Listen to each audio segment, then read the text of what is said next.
셀트리온, 유플라이마 상호 교환성 임상 완료한 삼성 바이오에피스와의 경쟁에서 셀트리온 오늘 마이너스 0.46% 하락세입니다.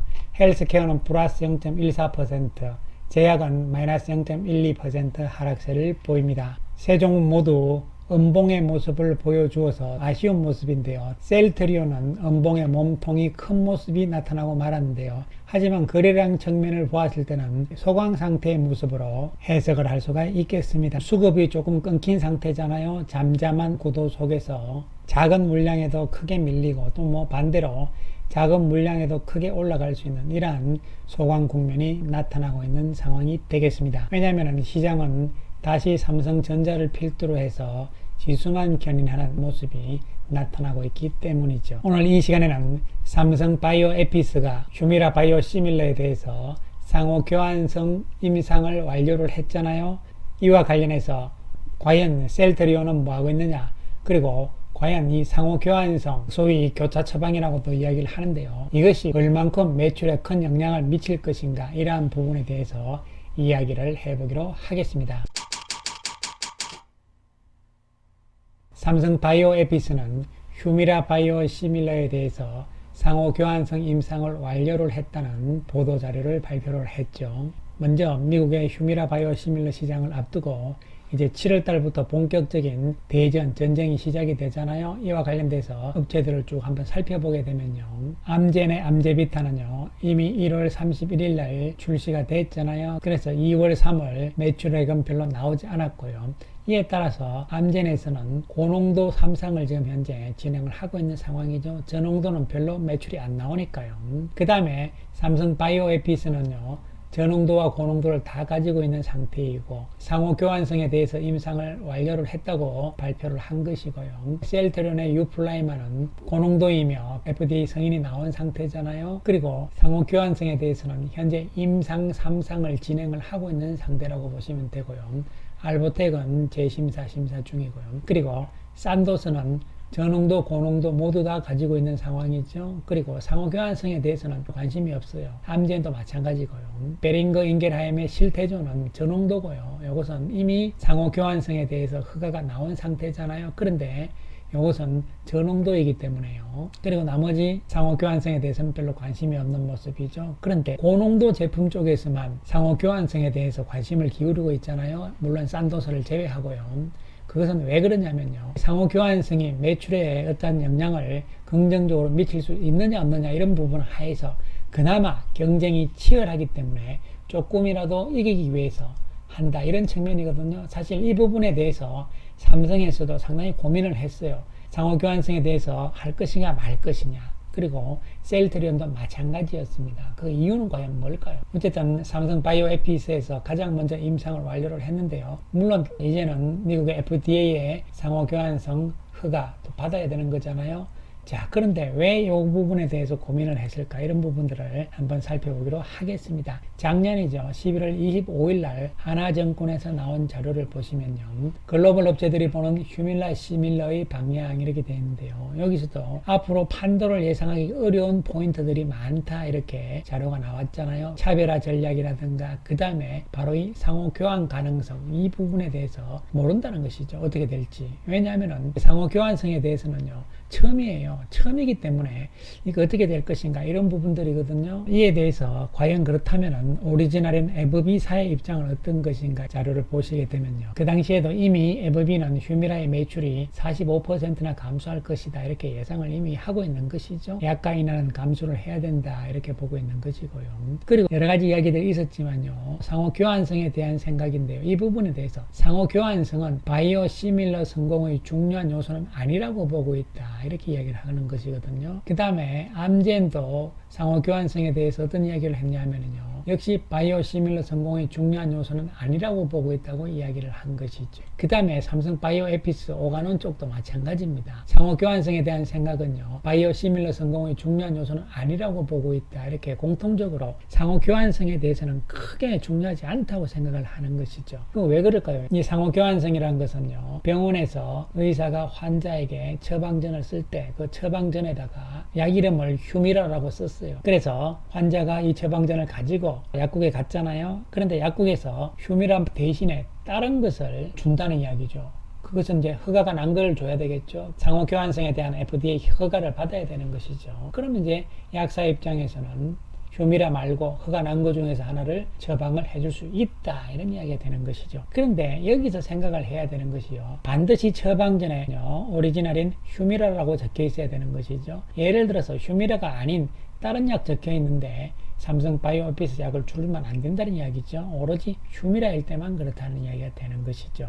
오리지널 약품에 대해서 약사가 다른 바이오 시밀러 제품을 처방할 수 있다, 이런 이야기가 되는 것이죠. 그런데 여기서 약사 입장에서도 우리가 어저께 영상에서 제가 충분히 말씀을 드렸습니다만요, 이 약국도 전부 다 연결이 돼 있죠. 보험회사들하고 PBM들하고 다 연결이 돼 있잖아요. 그렇기 때문에 결국은 약국도 또 약사도 상호교환성 딴 약을 처방을 하기 위해서는 보험회사의 눈치를 봐야 되는 것이고, 눈치가 아니고 한통속이라고 봐야 되는 것이죠. 어느 게 이익이 많이 남을 것인가, 돈이 될 것인가에 따라 가지고 약사가 바꾼다는 이야기죠. 결국은 그것은 무슨 이야기입니까? 바로 리베이트 싸움이라는 이야기죠. 따라서 PBM에 등재가 되어 있고 또한 가격이 싼 약품이라 해야 되는 것이죠. 왜냐하면 가격이 싸니까 그만큼 보험회사 입장에서는 보험금을 지불할 때 비용이 적게 들잖아요. 그리고 리베이트를 받잖아요. 이런 부분들이 섞여 있기 때문에요, PBM에 등재고 그리고 가격이 싸야 된다, 이런 부분이기 때문에 굳이 그렇지 않은데 약국 입장에서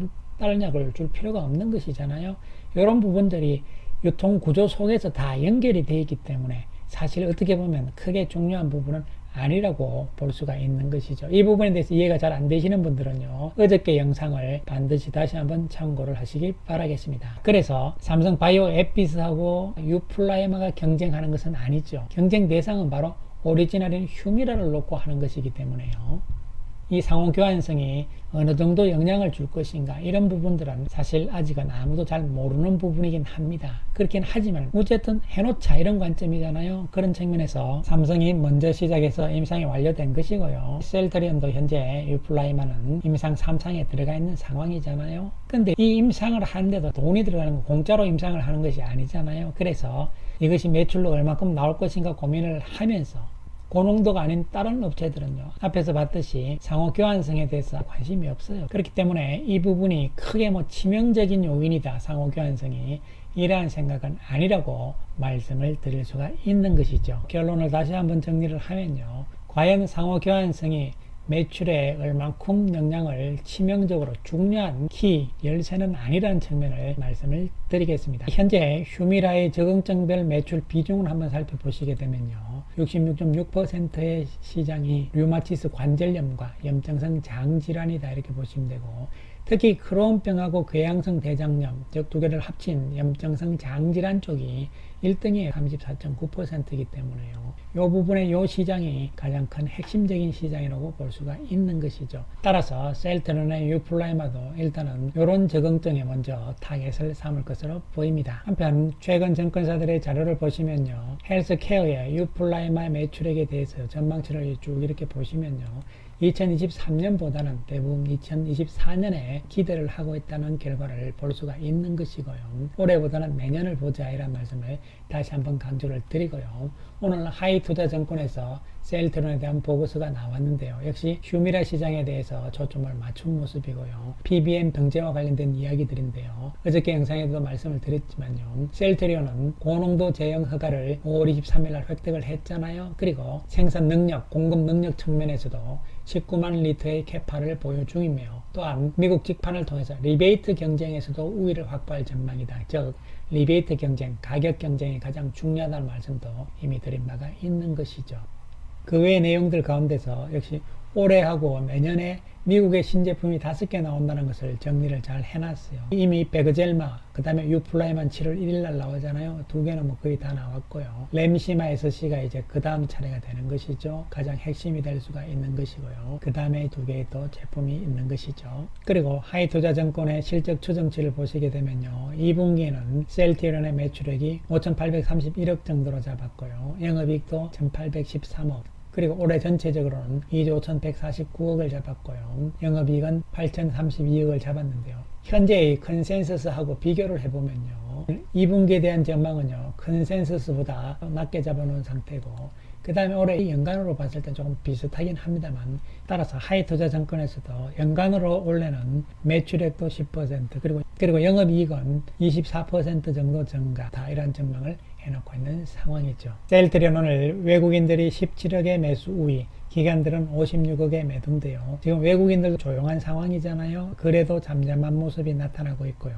소강 국면에 조정 국면이 나오고 있는데, 오늘 음봉에 대해서 거래가 없는 상태의 음봉이기 때문에 크게 우려할 상황은 아니고요. 앞으로 재상승할 때에는요, 크게 저항은 아니란 측면에서 접근을 할 수가 있겠습니다. 헬스케어는 소폭의 상승이었고요. 외국인들 3억 매수잖아요. 외국인들의 수급은 잠잠한 상황이죠. 거래량도 잠잠한 상태잖아요. 소강 국면으로 조금 세우는 과정으로 해석을 할 수가 있겠습니다. 셀트리온 제약은 오늘 외국인들이 2억의 매수죠. 지난주까지는 매도였는데 그나마 소폭이지만 2억의 매수 우위지만 제약 역시 거래가 조용한 상태가 지속이 되고 있는 모습입니다. 따라서 세 종목 다 시장 전체적인 분위기가 삼성전자, 반도체 쪽으로 휩쓸리는 상황이기 때문에요. 매기가 지금 모이지 않고 있는 상황으로 볼 수가 있는 것이죠. 하지만 셀트리온과 셀트리온 헬스케어는요, 올해부터 시작을 해서 이제 실적 측면에서의 턴어라운드 과정으로 접어들기 때문에 실적과 더불어서 주가도 장기적인 바닥권에서 올라오는 과정으로 해석을 하시면서 여전히 우리는 긴 마음으로 보자, 이런 말씀을 드리겠습니다. 감사합니다.